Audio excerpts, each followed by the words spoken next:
They have dominated politics and the military in Syria for over 40 years, despite being a minority. Hafez al-Assad came out of the ranks of the Air Force to take power. Ruling until his death in the year 2000 prompted these scenes in parliament. His son, Bashar al-Assad, has governed in the same mould.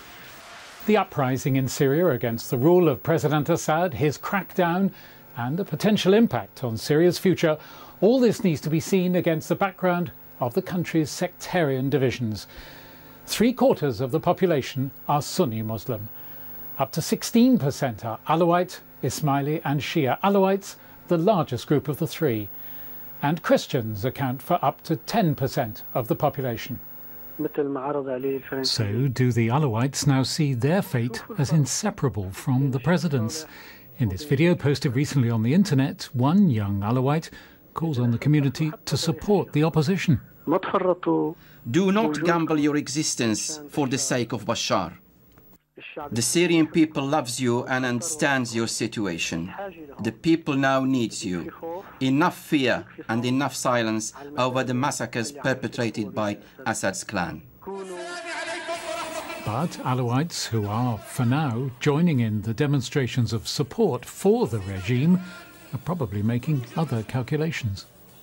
They know that if the regime falls and there is a true democratic system in Syria, that they will only get a very small percentage of power, a very small percentage of the seats in parliament.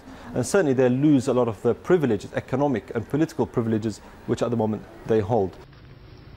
As the government's opponents step up the pace of protest and the security forces step up their efforts to stamp it out, from one of Syria's minority religious leaders, this stark warning.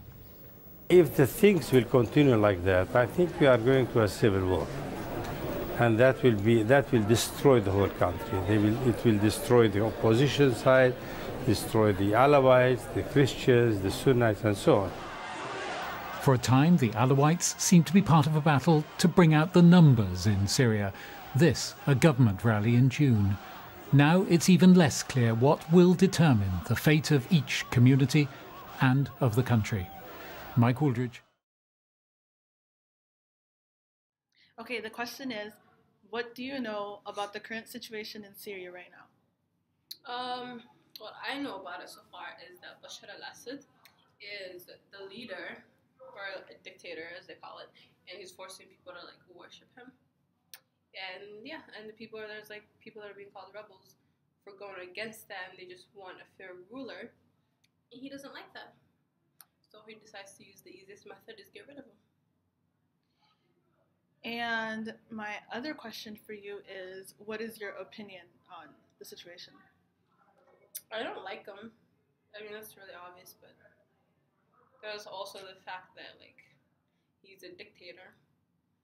I don't believe in good dictators. You don't believe in dictators?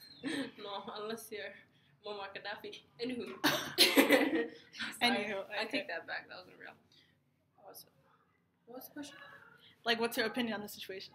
Oh, what do you feel horrible. It should be legal, and I don't think anybody should be supporting it. And I think the UN and America are doing a really bad job of just helping out. I think they're helping out like irrelevant countries right now that don't need help. So what would you suggest for Obama or the UN or just the Americans, the forces to do about this? What would you suggest? Kick Bashar al-Assad off the seat that he has and like let the people actually choose what they want as a nation, not like I don't want America going in there and like choosing who the president should be. They should let the people do that and then help out and not just like be the next dictator right after Bashar. Okay. Thank you, Najma, for the interview.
concrete is the area we're working in.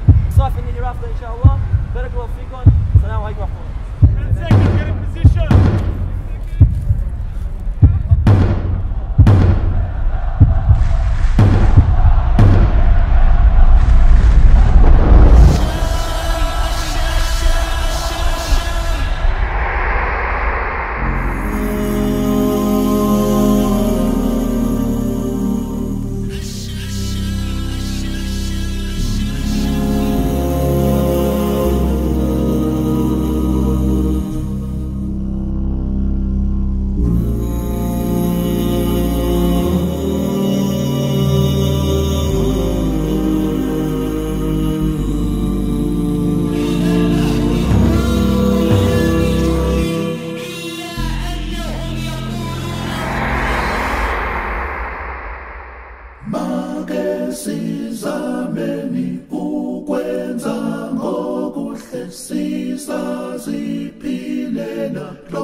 Oh,